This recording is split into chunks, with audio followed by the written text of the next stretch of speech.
भटकते आए। बाजपेश्वर महाराज की जय, बाजपेश्वर महाराज की जय, शास्त्री महाराज की जय, शास्त्री महाराज की जय, मैया की जय, गब्बर मैया की जय, गंगाधर महाराज की जय, गंगाधर महाराज की जय। प्रणाम है, नमस्कार।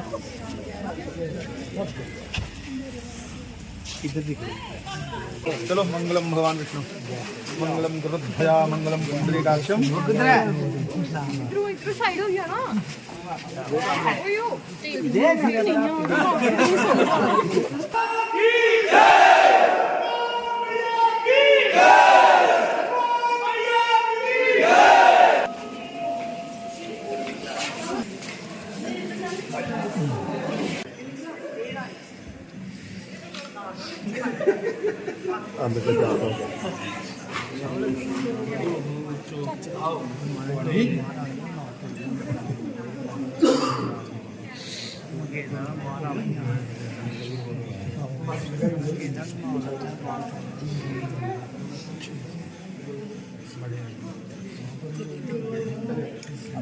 रास्ता बड़ा बनाइए।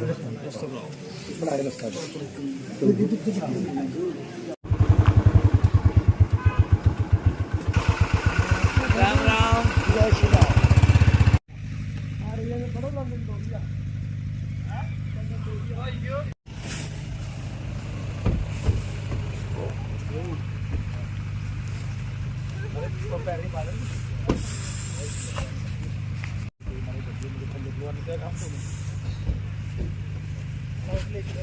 लीजिए बेटा कैमरा।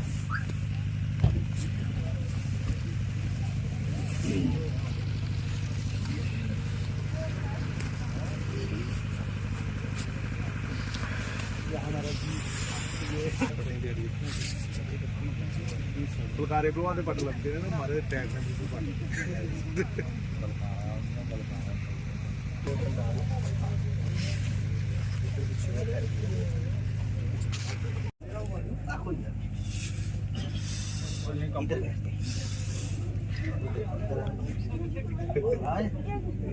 उस कंबल दियो सी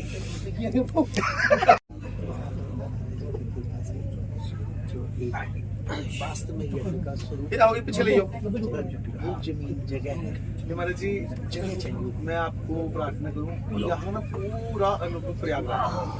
हाँ तो वो ये तभी है तो वो क्या खा पूछो ना, यही बोल रहा था। गाँव की बच्ची दूसरी जगह पे शादी हुई थी तो वहाँ पे बड़े साधु संत महात्मा आए और बड़े प्रसन्न होते थे, लोग खुश होते थे, सत्संग होता था, चर्चा होती थी, जैसे हवन है, यज्ञ है, पूजा पाठ जप तप नियम व्रत आदि जो भी होते थे वो बड़ी पब्लिक प्रसन्न खुश रहती थी, खुशहाल थी।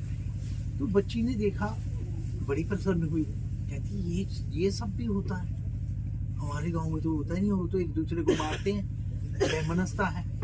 तो साधु चला जाए तो साधु को कहते हैं लुटेरा आ गया, लूट लेगा, हमने कहा था ये लूटने आया है, तो उसको अंदर आने ही नहीं देते, उसकी बात ही नहीं सुन के कोई राजी, उसको खाना तक नहीं देते, और किसी के अंदर दया धर्म कुछ भाव हो मजाल है उसको खाना नहीं देने देते।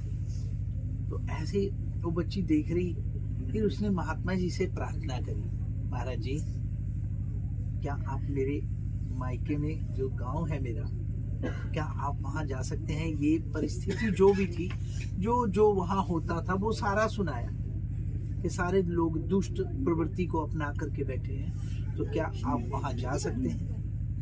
तो बाबा जी बोला हाँ जाएंगे बच्चा, बिल्कुल जाएंगे। तो बाबा जी कल्याण हो जाएगा उनका, आप एक बार जाओ उनका भला हो जाएगा। सारे बर्बाद हो गए, वो जानते ही नहीं है कुछ भी, और ऐसे और बात करो तो कहते हैं हम सब कुछ जानते हैं ऐसे। तो अब तो बोले आप मैं जाऊंगा।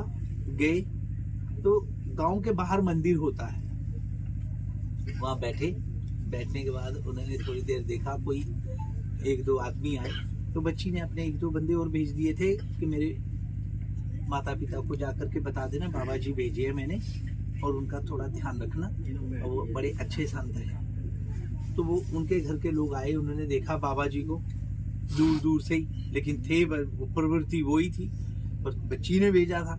देखा बाबा जी बैठे हुए हैं, चले गए, किसी ने नहीं पूछा। दूसरे दिन आए, देखा बाबा बैठा हुआ है, फिर दूर से पूछा बाबा कुछ खाए हो?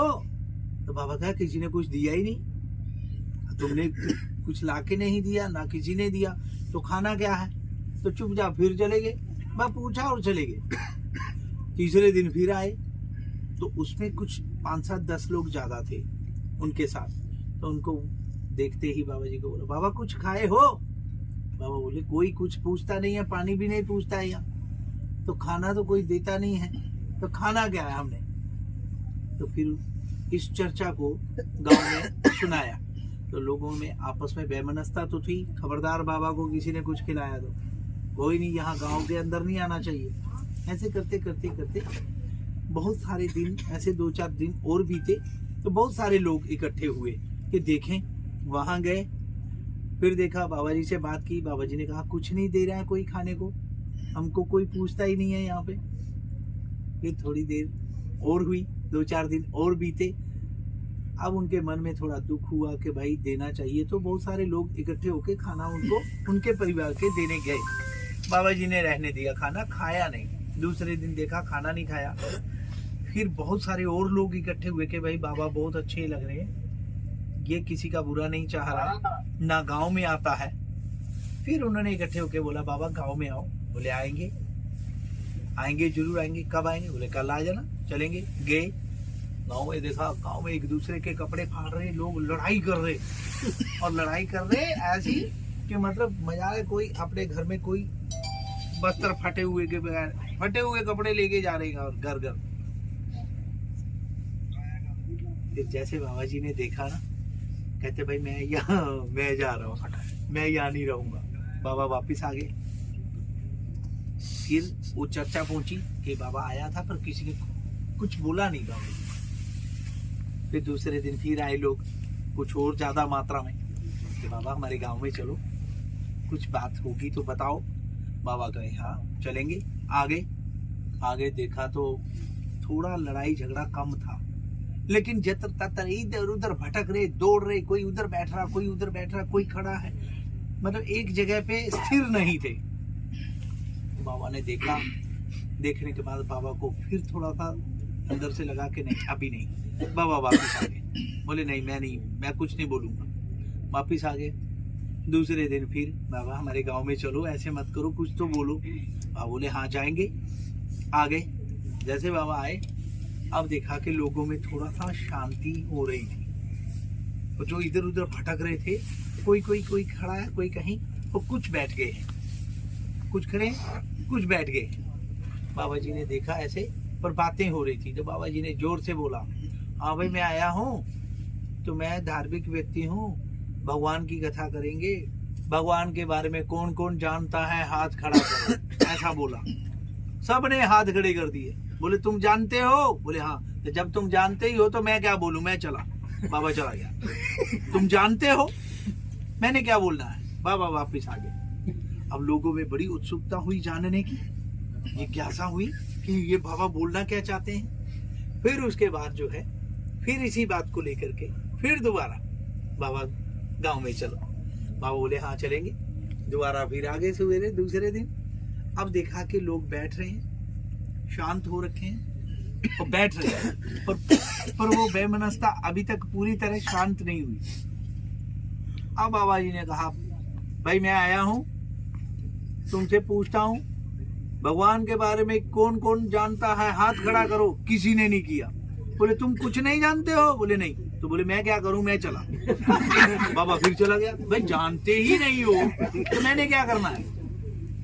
बाबा वापिस। अब उनको लगा कि यार ये बाबा कुछ बोलना चाहते हैं। फिर दूसरे दिन बाबा गांव में चलो। बोले हाँ चलेगा। आगे अब उन्होंने सलाह की, ओ भाई ऐसा करना, आधे हाथ खड़ा करियो, ज्यादा नहीं करना। अब बाबा बोले कौन कौन भगवान के बारे में जानता है, हाथ खड़े करो। आधों ने किए, आधे ने किए ही नहीं। बोले तुम जानते हो? बोले हाँ। तो तुम इनको बता दो, मैं चला। भाई तुम जानते हो, मैंने क्या बताना, तू बता दे, मैं चला। ओ बाबा फिर वापिस। अब हाँ लोगों ने कहा यार बाबा क्या बोलना चाहता है। अब उसके बाद जो है बाबा जी को दोबारा फिर सारे आए, एक बार गाँव में चल। बाबा बोले हाँ चलेगा।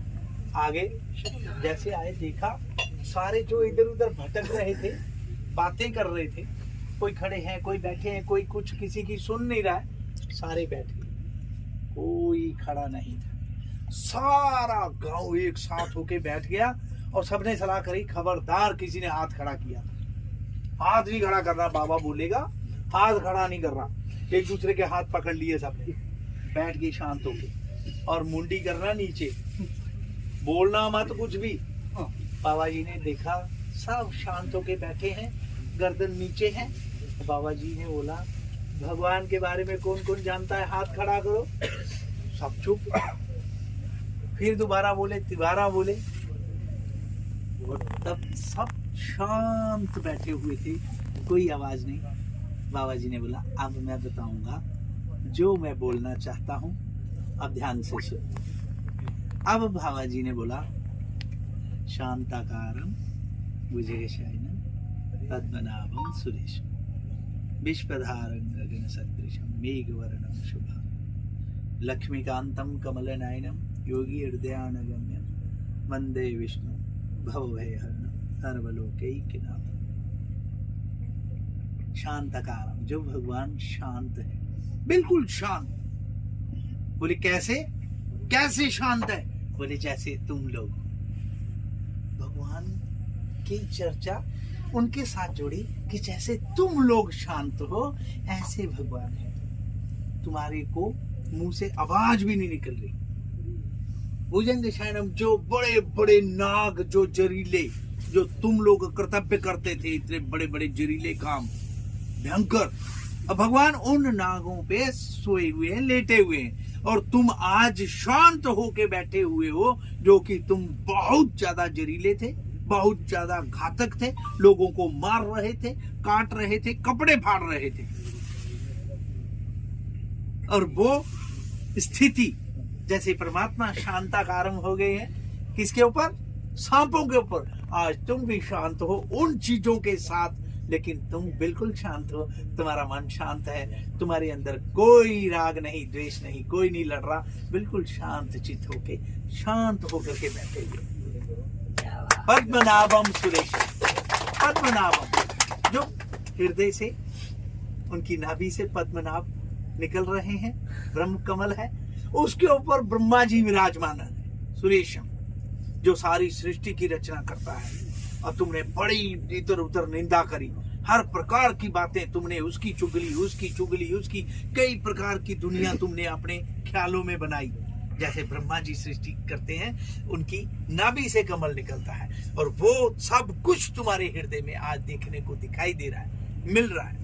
पद्मनाभम सुरेश, विश्व धारण, पूरे विश्व को धारण करके साक्षात विराजमान। तुम्हारे अंदर बहुत प्रकार की बातें चल रही थी, लेकिन आज तुम्हारे अंदर एक चित्त होकर के, शांत होके, तुम्हारे मन में यह था, जैसे गर्दन नीचे की थी कि बाबा कुछ बोलेंगे, चुप हो जाओ, शांत हो जाओ, बाबा कुछ बोलेंगे, बाबा कुछ बोलेंगे। प्रत्येक व्यक्ति के मन में यही था, अलग किसी के भी मन में कुछ भी नहीं था। ऐसे ऐसे तुम जो है मेघ वर्णम शुभांगम, इस प्रकार से जो है मेघ की तरह जिसका वर्ण है, शुभ उसके अंग है, मेघ वर्णम शुभांगम लक्ष्मीकांतम, जिनके चरणों में लक्ष्मी जी साक्षात विराजमान रहती है। कमल नयनम, जिसके कमल के समान नेत्र हैं, कमल नयनम योगी हृदयानंदम, जिसका ध्यान बड़े बड़े ऋषि मुनि हृदय में धारण करते हैं, और वो परमात्मा उनके हृदय में विराजमान होते हैं, योगियों के हृदय में विराजमान। वंदे विष्णु, ऐसे भगवान विष्णु को हम प्रणाम करते हैं। भव सागर से पार करने वाला नारायण, आज परमात्मा तुम्हारे हृदय में विराजमान हो जाए, मैं ऐसी भगवान से प्रार्थना और कामना करता हूँ। बोलो बद्री विशाल भगवान की जय।